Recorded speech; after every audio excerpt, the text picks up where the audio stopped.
Assalamualaikum warahmatullahi wabarakatuh. Selamat datang lagi di channel YouTube saya. Pada video kali ini saya akan melanjutkan video saya sebelumnya, yaitu latihan soal UP pedagogik dengan mata pelajaran bahasa Inggris. Kalau kemarin kita sudah selesai 3 soal dari CP1 sampai CP2. Nah, kali ini kita akan lanjut ke capaian pembelajaran yang ketiga. Sahabat guru, sengaja pada video-video ini saya membuatnya terdiri dari 3 sampai 4 soal, agar sahabat guru tidak merasa bosan dan jenuh menyaksikan video saya jika durasinya terlalu panjang.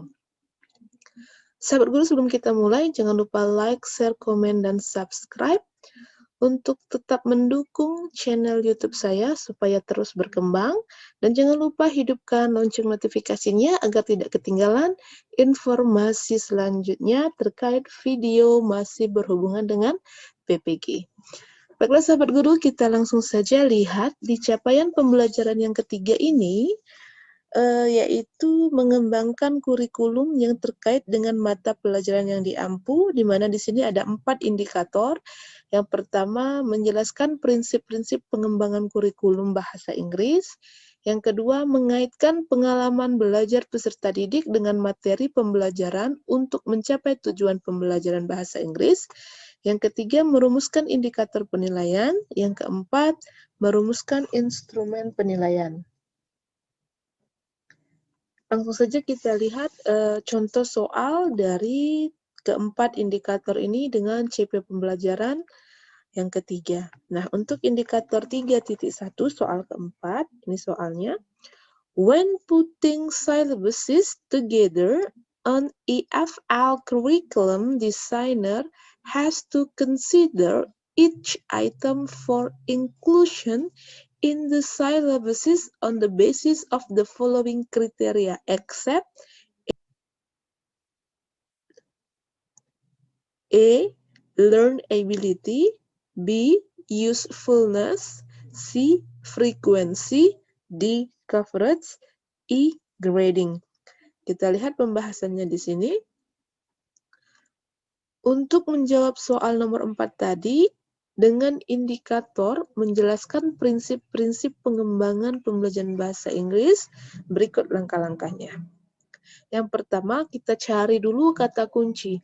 Kata kunci dari soal tadi yaitu syllabuses atau silabus, kriteria, dan except, kecuali. Jadi kita harus lihat tentang silabus dan kriteria dari silabus tersebut. Nah, selanjutnya kita melihat pilihan jawaban, yaitu pilihan E, grading, adalah jawabannya. Jadi jawaban dari soal nomor 4 ini adalah grading. Kenapa? Karena istilah ini belum menunjukkan inklusi dalam silabus yang dirancang berdasarkan kurikulum. Grading berarti mengkategorikan skor level-level tertentu.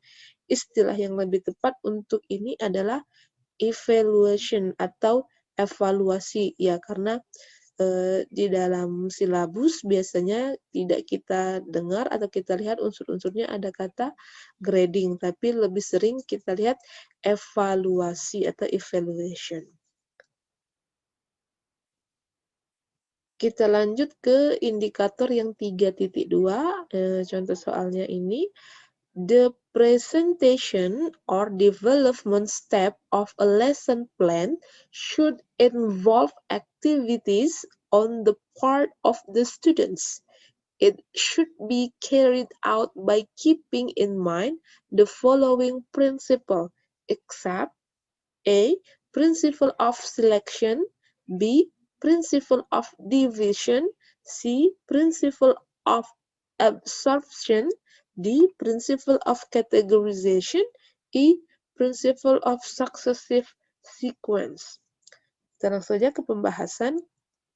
Untuk menjawab soal nomor 5 tadi, ada beberapa langkah yang bisa kita lakukan. Yang pertama, kita temukan dulu kata kuncinya. Kata kunci dari soal nomor 5 tadi yaitu presentation step of a lesson plan, dan memahami mengenai prinsip kegiatan dalam tahap tersebut. Kemudian ada frasa on the part of the student. Sahabat guru nanti bisa lihat lagi soalnya ya. berarti bahwa pengembangan lesson plan yang melibatkan kegiatan pada peserta didik bisa dilakukan sesuai dengan prinsip, yaitu prinsip selection, pemilihan, kemudian division, pembagian, absorption, penyerapan, dan successive sequential, rangkaian yang berurutan. Itu merupakan prinsip-prinsip dari pengembangan lesson plan yang melibatkan peserta didik. Nah, dari pilihan jawaban yang ada pada soal tadi, yang bukan merupakan prinsip dalam penyusunan RPP atau lesson plan yang melibatkan kegiatan peserta didik adalah pilihan jawabannya di principle of categorization atau prinsip mengkategorikan, karena ada 4 tadi principle in menyusun RPP atau lesson plan yang melibatkan kegiatan peserta didik, yaitu pemilihan, pembagian, penyerapan, dan rangkaian yang berurutan. Kita lanjut ke indikator 3.3. When assigning the learners in the closure section of the lesson plan, remember that students need to be able to perform their skills on their own. So, keep the following things in mind, except A. Make a clear connection between the lesson and the homework. B. Make sure to assign the homework directly after the lesson. C. Clearly explain the assignment to be given to the learners. D. Ask the model students to share their tasks to their classmates. E. Make sure to check for student understanding before sending them. Langsung saja kita ke pembahasan. Untuk menjawab soal nomor 6, berikut ada langkah-langkah yang bisa kita gunakan. Menemukan kata kunci, yaitu kata kunci pada soal tersebut adalah assigning closure section of lesson plan dan memahami kegiatan pada tahap tersebut. Yang dimaksud dengan assigning adalah penilaian yang dikembangkan dalam RPP. Kemudian, frasa closure section of a lesson plan adalah tahap penutupan ketika pengembangan RPP. Nah, dari pilihan jawaban yang ada pada soal, yang bukan merupakan indikator dalam penilaian pada tahap akhir lesson plan atau RPP adalah pilihan jawaban D. Ask the model student to share their tasks to their classmates. Biasanya kegiatan ini adalah kegiatan pada proses pembelajaran, karena di sini kita meminta siswa untuk berbagi terkait tugas mereka kepada teman sekelas. Kita lanjut ke soal yang ke-7 dengan indikator 3.4. Free practice design for an effective lesson plan integrates the focus structure or vocabulary or functional language into students' overall language use. It often encourages students to use the target language structures in the following, except A. Games and puzzles, B. Small group discussions, C. Quizzes and formative tests, D. Written work, paragraph and essays, E. Longer listening comprehension practice. Pembahasan soalnya adalah untuk menjawab soal nomor 7, ada beberapa cara yang bisa dilakukan. Yang pertama, tentu menemukan kata kunci dari soal tersebut, yaitu instrumen penilaian berbasis latihan yang digunakan untuk mengukur kemampuan siswa yang berfokus pada structure, vocabulary, functional language yang meliputi games and puzzle, small group discussion, written work, paragraph and essay, dan longer listening comprehension practice. Pilihan jawaban yang tepat adalah C. Quizzes and formative test.